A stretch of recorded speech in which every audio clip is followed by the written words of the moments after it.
بسم اللہ الرحمن الرحیم۔ السلام علیکم ورحمۃ اللہ وبرکاتہ۔ تمام تعریفیں اللہ پاک کی جو ہماری روزی روٹی زندگی کا اور نبی کریم صلی اللہ علیہ وسلم کی شان اقدس پر لاکھوں کروڑوں درود و سلام۔ دوستو، آج ہمارا موضوع ہے شیطانی وسوسوں سے کیسے بچیں۔ شیطانی وسوسہ آنے پر ہمیں کیا کرنا چاہیے اور ہم کیا پڑھیں کہ اس سے ہماری جان چھوٹ جائے۔ ویسے تو شیطانی وسوسوں سے کوئی نہیں بچ سکا سوائے اللہ پاک کی ذات کے علاوہ۔ یہ ایک معمول کی بات ہوتی ہے، خاص طور پر یہ اس پہ حاوی ہوتا ہے جو مسلمان سچا پکا مومن ہو۔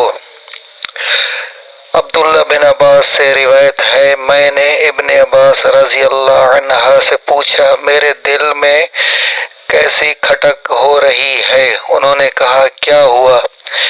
میں نے کہا قسم اللہ کی میں اس کے متعلق کچھ نہ کہوں گا۔ تو انہوں نے مجھ سے کہا کیا کوئی شک ہے؟ شک کی چیز ہے؟ یہ کہہ کر ہنسے اور بولے اس سے تو کوئی نہیں بچا ہے، یہاں تک کہ اللہ عز و جل نے یہ آیت نازل فرمائی، اگر تجھے اس کلام میں شک ہے جو ہم نے تجھ پر اتارا ہے تو ان لوگوں سے پوچھ لے جو تم سے پہلے اتاری ہوئی کتاب تورات اور انجیل پڑھتے ہیں۔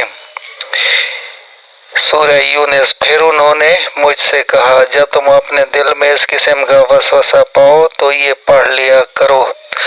دوستو، میں آپ کو اسکرین پر بھی یہ شو کرا دیتا ہوں کہ جب بھی آپ کو کوئی وسوسہ ہو تو یہ آپ لازمی پڑھ لیں۔